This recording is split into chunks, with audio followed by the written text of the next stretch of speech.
प्रत्येक मनुष्य का कर्तव्य है कि वो अपना आदर्श लेकर उसे अपने जीवन में ढालने का प्रयत्न करे, बजाय इसके कि वो दूसरों के आदर्शों को लेकर चरित्र गढ़ने की चेष्टा करे। अपने ही आदर्श का अनुसरण करना सफलता का अधिक निश्चित मार्ग है। संभव है दूसरे का आदर्श वो अपने जीवन में ढालने में कभी समर्थ ना हो। उदाहरण के लिए, यदि हम एक छोटे बच्चे से एकदम 20 मील चलने को कह दें, तो या तो वो बेचारा मर जाएगा, या यदि 1000 में से एक आध रेंगता रांगता कहीं पहुंचा भी तो वो अधमरा हो जाएगा। बस हम भी संसार के साथ ऐसा ही करने का प्रयत्न करते हैं। किसी समाज के सब स्त्री पुरुष ना एक मन के होते हैं, ना एक ही योग्यता के और ना एक ही शक्ति के। अतएव उनमें से प्रत्येक का आदर्श भी भिन्न भिन्न होना चाहिए और इन आदर्शों में से एक का भी उपहास करने का हमें कोई अधिकार नहीं। अपने आदर्श को प्राप्त करने के लिए प्रत्येक को जितना हो सके यत्न करने दो। फिर ये भी ठीक है कि मैं तुम्हारे अथवा तुम मेरे आदर्श द्वारा जांचे जाओ। आम की तुलना इमली से नहीं होनी चाहिए और न इमली की आम से। आम की तुलना के लिए आम ही लेना होगा और इमली के लिए इमली। इसी प्रकार हमें अन्य सब के संबंध में भी समझना चाहिए। सृष्टि का नियम है बहुत्व में एकत्व। प्रत्येक स्त्री पुरुष में व्यक्तिगत रूप से कितना भी भेद क्यों ना हो, उन सब के पीछे वो एकत्व ही विद्यमान है। स्त्री पुरुषों के भिन्न भिन्न चरित्र एवं उनकी अलग अलग श्रेणियां सृष्टि की स्वाभाविक विभिन्नता मात्र हैं। अतएव एक ही आदर्श द्वारा सबकी जांच करना अथवा सबके सामने एक ही आदर्श रखना किसी भी प्रकार से उचित नहीं है। ऐसा करने से केवल एक अस्वाभाविक संघर्ष उत्पन्न हो जाता है और फल ये होता है कि मनुष्य स्वयं से ही घृणा करने लगता है तथा धार्मिक एवं उच्च बनने से रुक जाता है। हमारा कर्तव्य तो यह है कि हम प्रत्येक को उसके अपने उच्चतम आदर्श को प्राप्त करने के लिए प्रोत्साहित करें तथा उस आदर्श को सत्य के जितना निकटवर्ती हो सके जाने की चेष्टा करें। हम देखते हैं कि हिंदू नीति शास्त्र में ये तत्व बहुत प्राचीन काल से ही अपनाया जा चुका है और हिंदुओं के धर्मशास्त्र तथा नीति संबंधी पुस्तकों में ब्रह्मचर्य, गृहस्थ, वानप्रस्थ तथा सन्यास, इन सब विभिन्न आश्रमों के लिए भिन्न भिन्न विधियों का वर्णन है। हिंदू धर्मशास्त्रों के अनुसार मानव जाति के साधारण कर्तव्यों के अतिरिक्त प्रत्येक मनुष्य के जीवन में कुछ विशेष कर्तव्य होते हैं। एक हिंदू को पहले ब्रह्मचर्य आश्रम तथा छात्र जीवन का अवलंबन करना पड़ता है। इसके बाद वो विवाह करके गृहस्थ हो जाता है। वृद्धावस्था में गृहस्थ आश्रम से अवकाश लेकर वो वानप्रस्थ धर्म का अवलंबन करता है और अंत में वो संसार को त्याग कर सन्यासी हो जाता है। जीवन के इन भिन्न भिन्न आश्रमों में भिन्न भिन्न कर्तव्य होते हैं। वास्तव में इन आश्रमों में कोई किसी से श्रेष्ठ नहीं है। एक गृहस्थ का जीवन भी उतना ही श्रेष्ठ है जितना कि एक ब्रह्मचारी का, जिसने अपना जीवन धर्म कार्य के लिए उत्सर्ग कर दिया है। सड़क का भंगी भी उतना ही उच्च श्रेष्ठ है जितना कि एक सिंहासन रूढ़ राजा। थोड़ी देर के लिए उसे गद्दी पर से उतार दो और उसे मेहतर का काम दो, फिर देखो वो कैसा काम करता है। इसी प्रकार उस मेहतर को राजा बना दो, देखें वो कैसे राज्य चलाता है। ये कहना व्यर्थ है कि गृहस्थ से सन्यासी श्रेष्ठ है। संसार को छोड़कर स्वच्छंद और शांत जीवन में रहकर ईश्वर उपासना करने की अपेक्षा संसार में रहते हुए ईश्वर की उपासना करना बहुत कठिन है। आज तो भारत में जीवन के ये 4 आश्रम घटकर केवल 2 ही रह गए हैं, गृहस्थ एवं सन्यास। गृहस्थ विवाह करता है और नागरिक बनकर अपने कर्तव्यों का पालन करता है तथा सन्यासी अपनी समस्त शक्तियों को केवल ईश्वर उपासना एवं धर्मोपदेश में लगा देता है। मैं अब महानिर्वाण तंत्र से गृहस्थ के कर्तव्य संबंधी कुछ श्लोक उद्धृत करता हूं। यह सुनकर तुम जान पाओगे कि किसी व्यक्ति के लिए गृहस्थ होकर अपने सब कर्तव्यों का उचित रूप से पालन करना कितना कठिन है। ब्रह्मनिष्ठो गृहस्थः स्यात् ब्रह्म ज्ञान परायणः यद्यत कर्म प्रकुर्वीत तद ब्रह्माणि समर्पयेत। एक गृहस्थ को ब्रह्मनिष्ठ होना चाहिए तथा ब्रह्म ज्ञान का लाभ ही उसके जीवन का चरम लक्ष्य होना चाहिए, परंतु फिर भी उसे निरंतर अपने सब कर्म करते रहना चाहिए, अपने कर्तव्यों का पालन करते रहना चाहिए और अपने समस्त कर्मों के फलों को ईश्वर को अर्पण कर देना चाहिए। कर्म करके कर्म फल की आकांक्षा न करना, किसी मनुष्य की सहायता करके उससे किसी प्रकार की कृतज्ञता की आशा न रखना, कोई सत्कर्म करके भी इस बात की ओर नजर तक न देना कि वो हमें यश और कीर्ति देगा अथवा नहीं, इस संसार में सबसे कठिन बात है।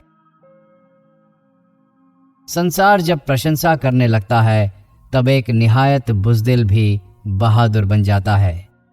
समाज के समर्थन तथा प्रशंसा से एक मूर्ख भी वीरोचित कार्य कर सकता है, परंतु अपने आसपास के लोगों की निंदा स्तुति की बिल्कुल परवाह न करते हुए सर्वदा सत्य कार्य में लगे रहने वाला वास्तव में सबसे बड़ा त्याग है। न मिथ्या भाषणम कुर्यात् न च शाठ्यम समाचरेत, देवतातिथि पूजासु गृहस्थो निरतो भवेत। गृहस्थ का प्रधान कर्तव्य जीविकोपार्जन करना है, परंतु उसे ध्यान रखना चाहिए कि वो झूठ बोलकर, दूसरों को धोखा देकर तथा चोरी करके ऐसा ना करे, और उसे ये भी याद रखना चाहिए कि उसका जीवन ईश्वर सेवा तथा गरीबों के लिए ही है। मातरम पितरश्चैव साक्षात् प्रत्यक्ष देवताम मत्वा गृही निषेवेत सदा सर्व प्रयलतः। ये समझकर कि माता और पिता ईश्वर के साक्षात रूप हैं, गृहस्थ को चाहिए कि वो उन्हें सदैव सब प्रकार से प्रसन्न रखे। तुष्टायाम मातृ शिवे तुष्टे पितरि पार्वती तव प्रीतिर्भवेत् देवी पर ब्रह्म प्रसीदति। यदि उसके माता पिता प्रसन्न रहते हैं तो ईश्वर उसके प्रति प्रसन्न होते हैं। औद्धत्यम परिहांसम च तर्जनम परिभाषणम पित्रोरग्रे न कुर्वीत यदिच्छेदात्मनो हितम, मातरम पितरम वीक्ष्य न उत्वोत्तिष्ठेत संसंभ्रमः विनाज्ञा न उपविशेस्त संस्थितः पितृशासने। अपने माता पिता के सम्मुख औद्धित्य, परिहास, चंचलता अथवा क्रोध प्रकट न करें। वो पुत्र वास्तव में श्रेष्ठ है जो अपने माता पिता के प्रति एक भी कटु शब्द नहीं कहता। माता पिता के दर्शन कर उसे चाहिए कि वो उन्हें आदरपूर्वक प्रणाम करे। उनके आने पर वो खड़ा हो जाए और जब तक वे उससे बैठने को ना कहें तब तक ना बैठे। मातरम पितरम पुत्रम दारान तिथि सोदरान हित्वा गृही न भुंजियात प्राणये कंठ गतैरपि, वंचित्वा गुरून् बंधून् यो भुंक्ते स्वदोरंभरः इहैव लोके गह्यर्सौ परत्र नार की भवेत। अर्थात जो गृहस्थ अपने माता पिता, बच्चों, स्त्री तथा अतिथि को बिना भोजन कराए स्वयं कर लेता है, वो पाप का भागी होता है। जनन्या वर्धितो देहो जनकेन प्रयोजितः स्वजनैः शिक्षितः प्रीत्या सोधम स्थान परित्यज्येत। एषामर्थे महेशानि कृत्वा कष्टशन्त्यापि प्रीणयेत संततम शकत्या धर्मो ह्रेयोश्च सनातनः। माता पिता द्वारा ही ये शरीर उत्पन्न हुआ है, अतएव उन्हें प्रसन्न करने के लिए मनुष्य को हजार हजार कष्ट भी सहने चाहिए। न भार्यं ताड़येत क्वापि मातृवत् पालयेत सदा, न त्यज्येत घोर कष्टेपि यदि साध्वी पतिव्रता। स्थितेषु स्वीयदारेषु स्वयं मन्यां न संस्पृशेत, दुष्टेन चेतसा विद्वान अन्यथा नारकी भवेत। विरले शयने वासम त्यज्येत प्राज्ञ पर स्त्रिया, आयुक्त भाषणश्चैव स्त्रियं शौर्यं न दर्शयेत। धनेन वाससा प्रेमणा श्रद्धयामृत भाषणै, सततं तोषयेत दारान् न प्रियं क्वचिदाचरेत। यस्मिन्नरे महेशानि तुष्टा भार्या पतिव्रता, सर्वो धर्मः कृतस्तेन भवति प्रिय एव सः। इसी प्रकार मनुष्य को अपनी स्त्री के प्रति भी कर्तव्य है। गृहस्थ को अपनी स्त्री को कभी घुड़कना नहीं चाहिए और उसका मातृवत पालन करना चाहिए। यदि उसकी स्त्री साध्वी और पतिव्रता है तो वो कष्ट में भी उसका त्याग न करे। जो मनुष्य अपनी स्त्री के अतिरिक्त किसी दूसरी स्त्री का कलुषित मन से चिंतन करता है वो घोर नरक में जाता है। ज्ञानी मनुष्य को चाहिए कि वो पर स्त्री के साथ निर्जन में शयन या वास न करे, स्त्रियों के सम्मुख अनुचित वाक्य न कहे और मैंने ये किया वो किया आदि कहकर अपने मुख से अपनी बढ़ाई न करे। अपनी स्त्री को धन, वस्त्र, प्रेम, श्रद्धा एवं अमृत तुल्य वाक्य द्वारा प्रसन्न रखे और उसे किसी प्रकार शुद्ध न करे। हे पार्वती, जो पुरुष अपनी पतिव्रता स्त्री का प्रेम भाजन बनने में सफल होता है उसे समझो कि अपने स्वधर्म के आचरण में सफलता मिल गई। ऐसा व्यक्ति तुम्हारा प्रिय होता है। पुत्र कन्या के प्रति गृहस्थ के निम्नलिखित कर्तव्य हैं। 4 वर्ष की अवस्था तक पुत्रों का खूब लाड़ प्यार करना चाहिए। फिर 16 वर्ष की अवस्था तक उन्हें नानाविध सद्गुणों और विद्याओं की शिक्षा देनी चाहिए। जब वे 20 वर्ष के हो जाएं, तो उन्हें किसी गृह कर्म में लगा देना चाहिए। तब पिता को चाहिए कि वो उन्हें अपनी बराबरी का समझकर उनके प्रति स्नेह प्रदर्शन करे। ठीक इसी तरह कन्याओं का भी लालन पालन करना चाहिए। उनकी शिक्षा बहुत ध्यानपूर्वक होनी चाहिए और जब उनका विवाह हो तो पिता को उन्हें धन आभूषण आदि देने चाहिए। इसी प्रकार गृहस्थ को अपने भाई बहन, भतीजे, भांजे तथा अन्य सगे संबंधी, मित्र एवं नौकरों का भी पालन करना चाहिए और उन्हें संतुष्ट रखना चाहिए। फिर गृहस्थ को ये भी चाहिए कि वो स्वधर्मरत अपने ग्रामवासियों, अभ्यागतों और उदासीनों का पालन करे। हे देवी, धन संपन्न होते हुए भी जो गृहस्थ अपने कुटुंबियों तथा निर्धनों की सहायता नहीं करता वह निंदनीय और पापी है। उसे तो पशु तुल्य ही समझना चाहिए। गृहस्थ को अत्यंत निद्रा, आलस्य, देह की सेवा, केश विन्यास तथा भोजन वस्त्र में आसक्ति का त्याग करना चाहिए। उसे आहार, निद्रा, भाषण, मैथुन इत्यादि सब बातें परिमित रूप से करनी चाहिए। उसे अकपट, नम्र, भायाभ्यंतर शौच संपन्न, निरालस्य और उद्योगशील होना चाहिए। शूरः शत्रौ विनीतः स्यात् बांधवे गुरु सन्निधौ। गृहस्थ को अपने शत्रु के सामने शूर होना चाहिए और गुरु एवं बंधुजनों के समक्ष नर्म। शत्रु के सम्मुख शूरता प्रकट करके उसे उस पर शासन करना चाहिए। ये गृहस्थ का आवश्यक कर्तव्य है। गृहस्थ को घर में कोने में बैठकर रोना और अहिंसा परमो धर्म कहकर खाली गाल न बजाना चाहिए। यदि वो शत्रु के सम्मुख वीरता नहीं दिखाता है तो वो अपने कर्तव्य की अवहेलना करता है, किंतु अपने बंधु बांधव, आत्मीय स्वजन एवं गुरु के निकट उसे गौ के समान शांत एवं निरीह भाव का अवलंबन करना चाहिए। जुगुप्सितान न मन्येत नावमन्येत मानिनः। निंदित असत व्यक्ति को वो सम्मान न दे और सम्माननीय व्यक्ति का आदर करे। असत व्यक्ति के प्रति सम्मान प्रदर्शित करना गृहस्थ का कर्तव्य नहीं है, क्योंकि ऐसा करने से वो असद विषय को आश्रय देता है और यदि सम्मान योग्य व्यक्ति को वो सम्मान नहीं देता तो भी बड़ा अन्याय करता है। सौहार्दम विहारांश्च प्रवृत्तिम प्रकृतिम नृणाम सहवासेन तर्केश्च विदित्वा विश्व से तत्तः। एक साथ रहकर विशेष निरीक्षण के द्वारा वो पहले मनुष्य का स्नेह, व्यवहार, प्रवृत्ति और प्रकृति जान ले और फिर उस पर विश्वास करे। अरे गहरे जिस किसी भी व्यक्ति के साथ वो मित्रता न कर बैठे, जिसके साथ उसे मित्रता करने की इच्छा हो, उसके कार्यकलाप तथा अन्य लोगों के साथ उसके व्यवहार की वो पहले भली भांति जांच कर ले और फिर मित्रता करे। स्वीयं यशः पौरुषम च गुप्तये कथितं च यत् कृतं यदुपकाराय धर्मज्ञो न प्रकाशयेत।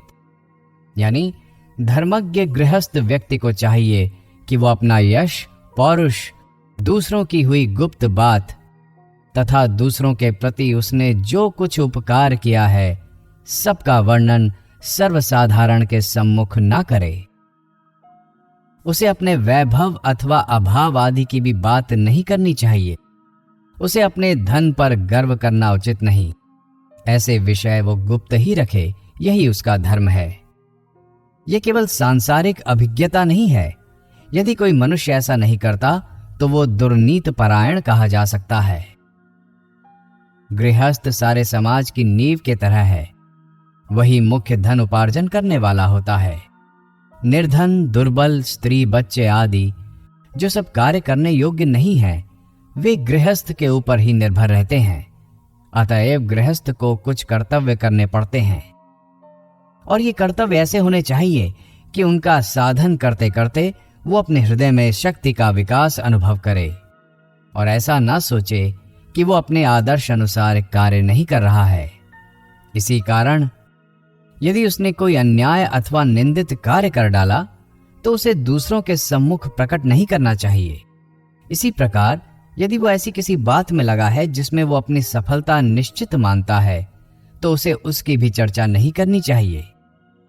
इसी प्रकार आत्मदोष प्रकट करने से कोई लाभ तो होता नहीं, बल्कि उल्टा इसके द्वारा मनुष्य हतोत्साहित हो जाता है, और इस प्रकार उसके कर्तव्य कर्मों में बाधा पड़ती है। उसने जो अन्याय कर्म किया है उसका फल तो उसे भोगना ही पड़ेगा, किंतु उसे फिर ऐसी चेष्टा करनी चाहिए जिससे वो सत्कर्म कर सके। संसार सर्वदा शक्तिमान तथा दृढ़चित्त व्यक्ति के प्रति ही सहानुभूति प्रकट करता है।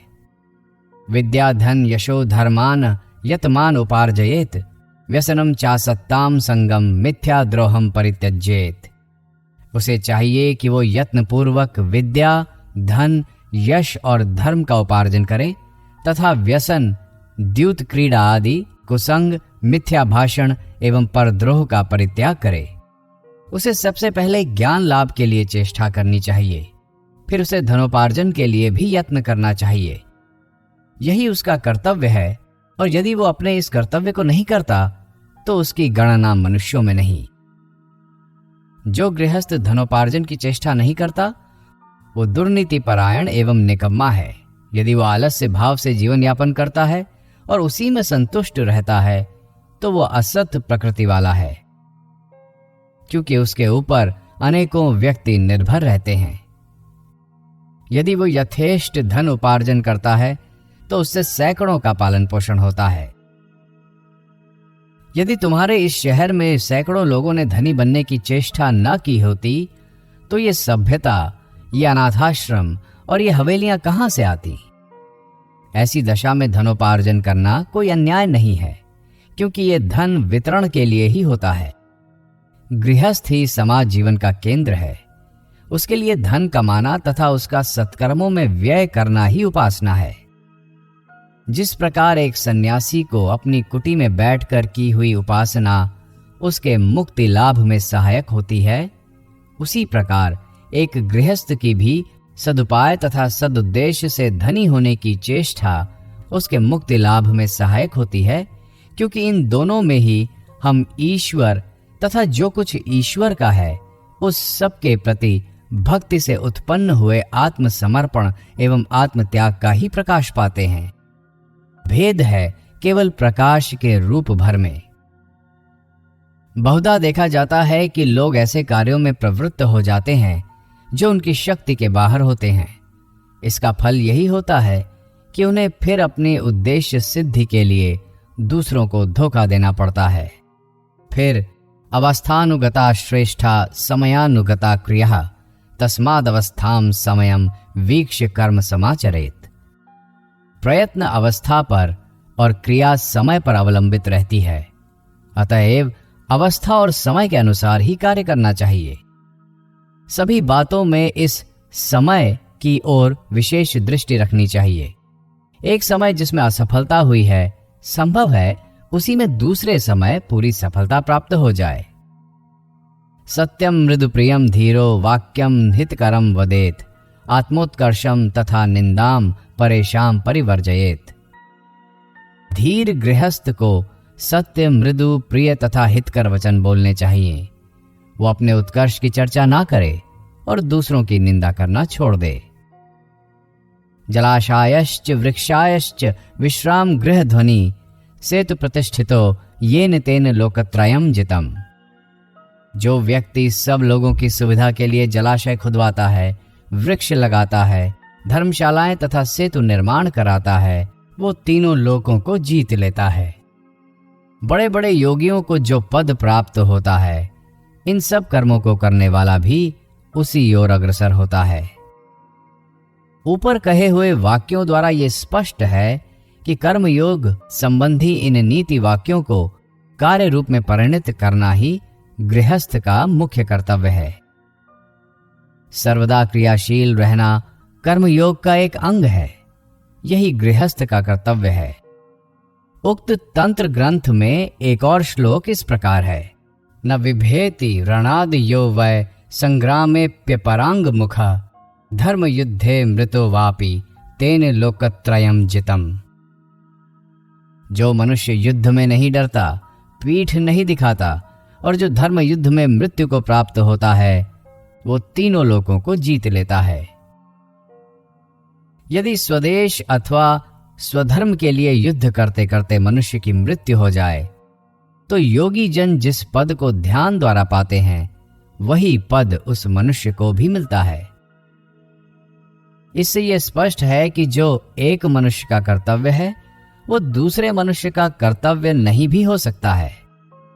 परंतु साथ ही शास्त्र किसी भी कर्तव्य को हीन अथवा उन्नत नहीं कहते। विभिन्न देश, काल तथा पात्र के अनुसार कर्तव्य भी भिन्न भिन्न होते हैं और हम जिस अवस्था में रहें, उसी में उपयोगी कर्तव्य हमें करने चाहिए। इन सब से हमें एक भाव ये मिलता है कि दुर्बलता मात्र ही सर्वथा घृण्य और परित्याज्य है। हमारे दर्शन, धर्म अथवा कर्म के भीतर, हमारी समस्त शास्त्रीय शिक्षाओं के भीतर यही एक मुख्य भाव है जो मुझे पसंद आता है। यदि तुम वेदों को पढ़ो तो देखोगे कि उसमें ना भयेत अभी अर्थात किसी से भी डरना नहीं चाहिए, ये बात बार बार कथित हुई है। भय दुर्बलता का चिन्ह है और ये दुर्बलता ही मनुष्य को ईश्वर प्राप्ति के मार्ग से हटाकर उसे नाना प्रकार के पाप कर्मों की ओर खींच लेती है। इसलिए संसार के उपहास अथवा व्यंग की ओर तनिक भी ध्यान न देकर मनुष्य को निर्भय होकर अपना कर्तव्य करते रहना चाहिए। यदि कोई मनुष्य संसार से विरक्त होकर ईश्वर उपासना में लग जाए, तो उसे ये नहीं समझना चाहिए कि जो लोग संसार में रहकर संसार के हित के लिए कार्य करते हैं, वे ईश्वर की उपासना नहीं करते, और न अपने स्त्री बच्चों के लिए संसार में रहने वाले गृहस्थों को ही ये सोचना चाहिए कि जिन लोगों ने संसार का त्याग कर दिया है, वे आलसी और घृणित जीव हैं। अपने अपने स्थान में सभी बड़े हैं। इस संबंध में मुझे कहानी स्मरण आती है। एक राजा था। उसके राज्य में जब कभी कोई सन्यासी आते तो उनसे वो सदैव एक प्रश्न पूछा करता था। संसार का त्याग कर जो सन्यास ग्रहण करता है, वह श्रेष्ठ है, या संसार में रहकर जो गृहस्थ के समस्त कर्तव्यों को करता है, वह श्रेष्ठ है? अनेक विद्वान लोगों ने उसके इस प्रश्न का उत्तर देने का प्रयत्न किया। कुछ लोगों ने कहा कि सन्यासी श्रेष्ठ है। ये सुनकर राजा ने इसे सिद्ध करने को कहा। जब वे सिद्ध ना कर सके तो उन्हें विवाह करके गृहस्थ हो जाने की आज्ञा दी। कुछ और लोग आए और उन्होंने कहा, स्वधर्म परायण गृहस्थ ही श्रेष्ठ है। राजा ने उनसे भी उनकी बात का प्रमाण मांगा। जब वे प्रमाण न दे सके तो राजा ने उन्हें भी गृहस्थ हो जाने की आशा दी। अंत में एक तरुण सन्यासी आए। राजा ने उनसे भी उसी प्रकार प्रश्न किया। सन्यासी ने कहा, हे राजन, अपने अपने स्थान में दोनों ही श्रेष्ठ हैं, कोई भी कम नहीं है। राजा ने उसका प्रमाण मांगा। सन्यासी ने उत्तर दिया, हाँ, मैं सिद्ध कर दूंगा, परंतु तुम्हें मेरे साथ आना होगा और कुछ दिन मेरे ही समान जीवन व्यतीत करना होगा, तभी मैं तुम्हें अपनी बात का प्रमाण दे सकूंगा। राजा ने सन्यासी की बात स्वीकार कर ली और उनके पीछे पीछे हो लिया।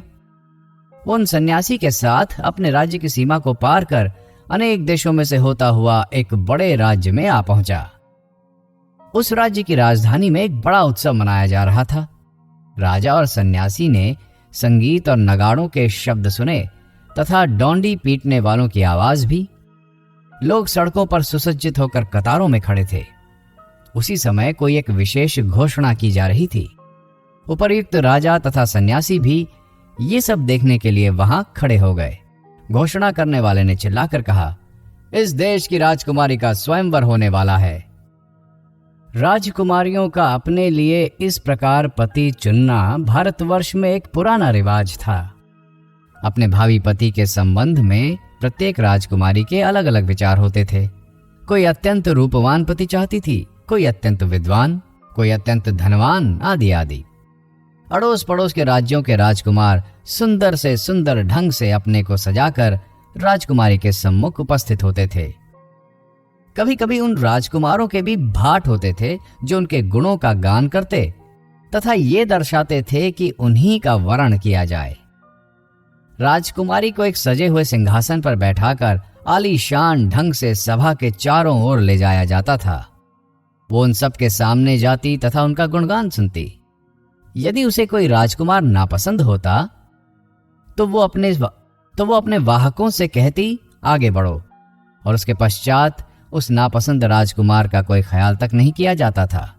यदि राजकुमारी किसी राजकुमार से प्रसन्न हो जाती तो वो उसके गले में वरमाला डाल देती और वो राजकुमार उसका पति हो जाता था। जिस देश में ये राजा और सन्यासी आए हुए थे, उस देश में इसी प्रकार का एक स्वयंवर हो रहा था।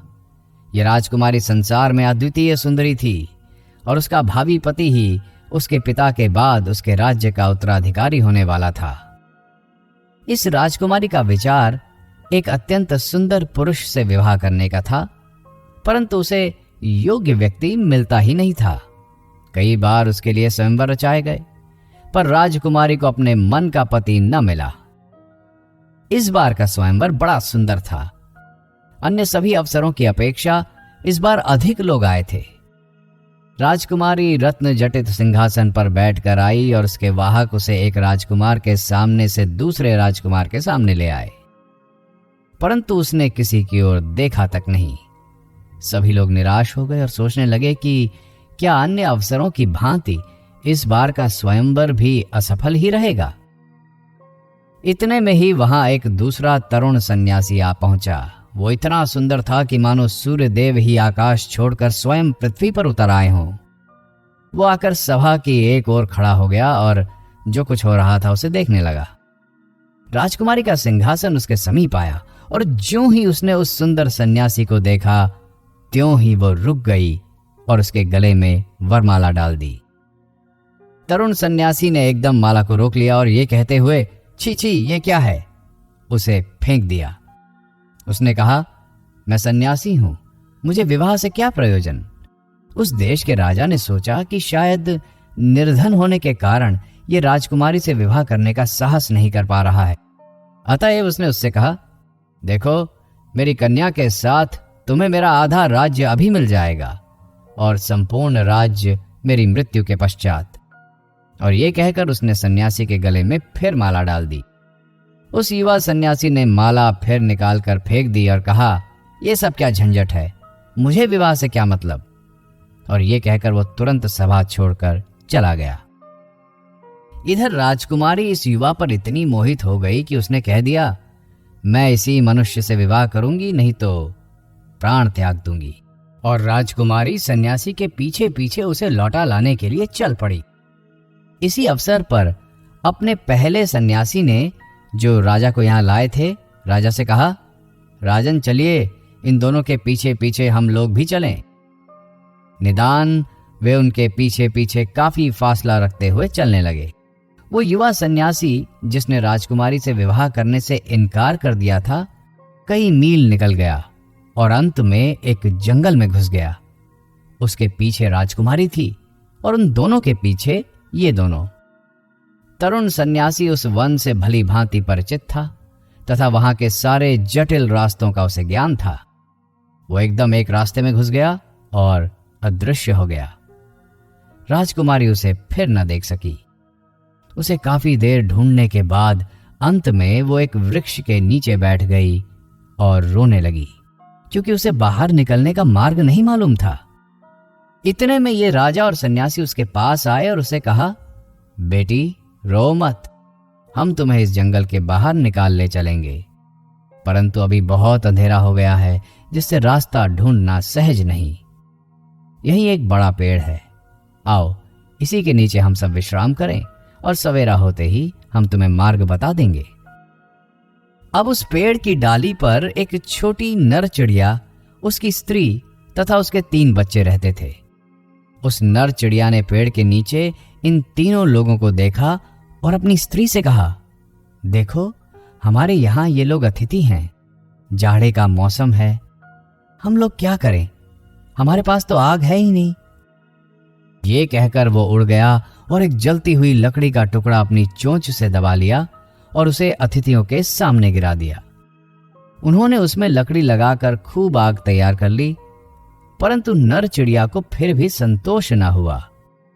उसने अपनी स्त्री से फिर कहा, बताओ अब हमें क्या करना चाहिए, ये लोग भूखे हैं और इन्हें खिलाने के लिए हमारे पास कुछ भी नहीं है।